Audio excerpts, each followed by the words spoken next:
Hello everyone, welcome back to my channel. কেমন আছেন সবাই? আর এখন সকাল 8:30 বাজে। বাবুন যাবে স্কুলে। বাইরেটা দেখতে পাচ্ছেন যে পুরো কুয়াশাতে ঢেকে গেছে।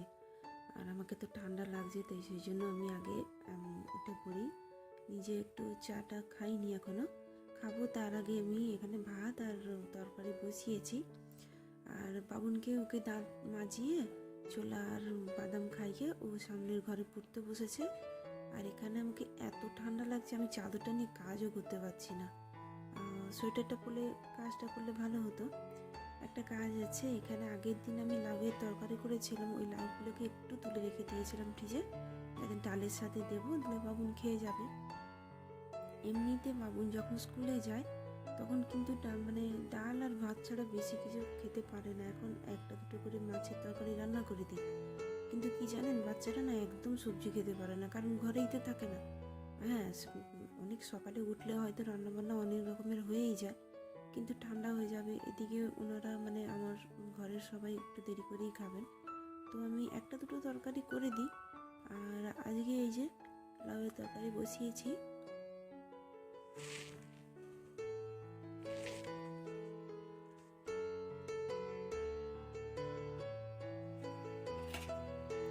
এই দেখুন, লাউ আর ডাল একসাথে দিয়ে দিয়েছি। আমার আজকে বুদ্ধিটা দেখুন, আগের বারে একবার লাউয়ের ডাল করেছিলাম তো কেউ বুঝতে পারেনি।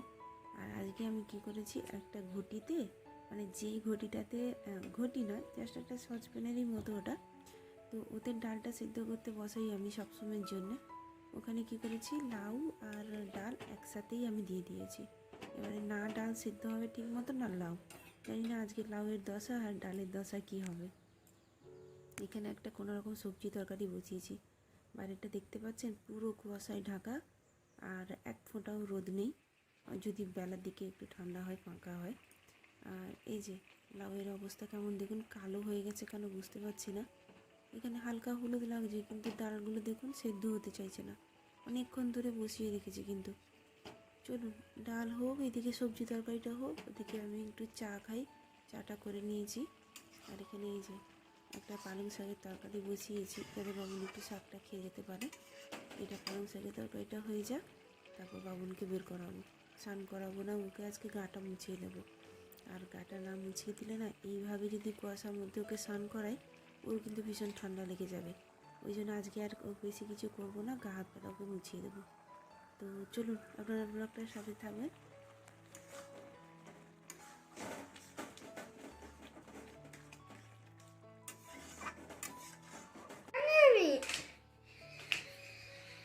দেখো, ওই এটা দেখো, দেখো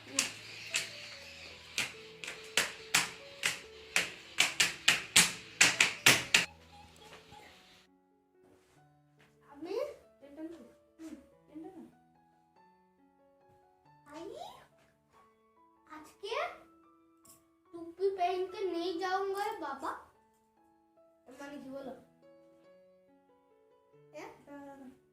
माने की बोलो ना।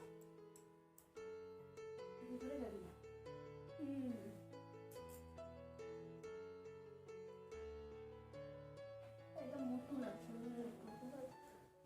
মোটু লাগছে।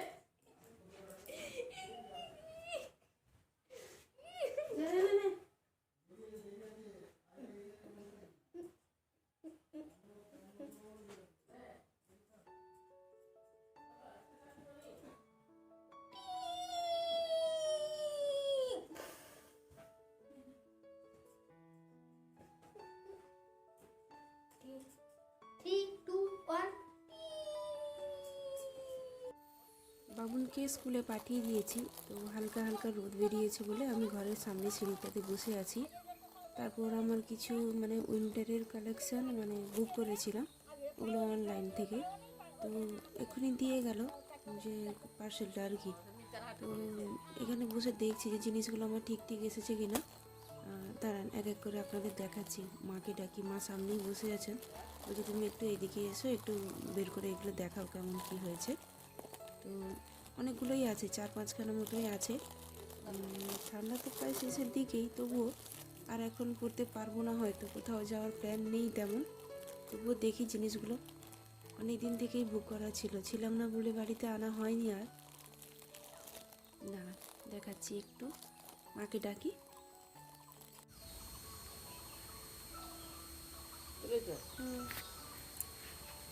ঠিক আছে। সামনে বোতাম যা করলে না, এই তো সেই সামনের মতন পরা এরকম করে চেন আছে দেখো, সাইডে সাইডে চেন আছে দেখো, এই দেখো এই সাইডে, এই যে চেন থাকলে কি পড়তে হবে তো। এই ওপর দিক দিয়ে পড়তে হয়, সামনে হুকটা নেই আর কি বোতাম, ও সেগুলো কার্ডিগান আলাদা। লম্বা না, ঠিক আছে। আর চুড়িদার সঙ্গে ভালো, চুড়িদার কুর্তির সাথে, শাড়ির সঙ্গে ভালো না, শাড়ির সঙ্গে বড় হয়ে যাবে। হ্যাঁ, শাড়ির সাথেও পরা যাবে না, কেন বড় যাবে হয়ে যাবে। না, আগে পরে নিয়ে শাড়িটাকে সায়ার উপরে দিয়ে পরে নিয়ে কুচি করতে হবে। গোলাম কি তো বড় আলমারি, এটা কার? ও মানি, হ্যাঁ এটাও আমার। এটা ভালো লাগে। আরে মেয়ে শীতের সময় যে হালকা ফুলকা টপের উপর মতো পরে হুম হুম হবে, ঠিক আছে। এই যে দড়ির উপরে পরে। পরে সব দেখবে। কি এই যে এলো। হুম, হ্যাঁ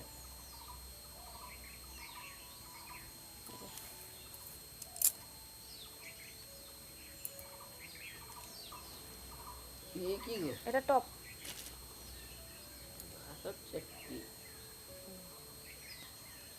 এটা কি চিপন মানে? এটা সেই ক্রস উলের কাজ হ্যাঁ করা। হ্যাঁ হ্যাঁ কত সুন্দর লাগছে, হ্যাঁ এসে পরলে কেমন লাগবে? হ্যাঁ হ্যাঁ বললে বললে খারাপ লাগবে। ছাড়ো, এটা শাড়ির সঙ্গে পরা যায়। ঠিক আছে, এটা শাড়ির সঙ্গে পরা যায়। এটা শাড়ির সাথে পরতে পারো, শীতকালে যে শাড়ি পরে।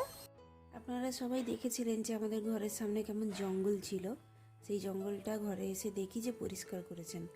তো ওইগুলো সব বিচুটি পাতা ছিল, সামনে গাছ অনেকগুলোই গাছ ছিল। তো ওখানকার মানে যাদের জায়গা, ওই মালিক মানে এসে আগুন ধরিয়ে দিয়েছে, এই যে দাঁড়িয়েছেন জেঠু।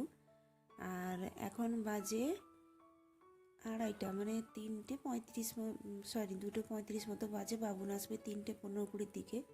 মা তো একটু মানে খেতে বসেন দেরি করে, লেটেই হয়। আমাকে বলেছিল মালপোয়া করতে, আর আমি এই মালপোয়াগুলো বসিয়েছি, জানি না কেমন হবে। বসিয়েছি, ও বলেছে স্কুল থেকে এলে খাবে, কিন্তু আজকে আর করতে ইচ্ছে নেই, জানি না জিনিসটা কেমন হয়েছে কি হবে। আসুক এক্ষুনি, ওর বাবা আনতে গেছে, চলে আসবে। আর এইগুলো এক এক করে নিই।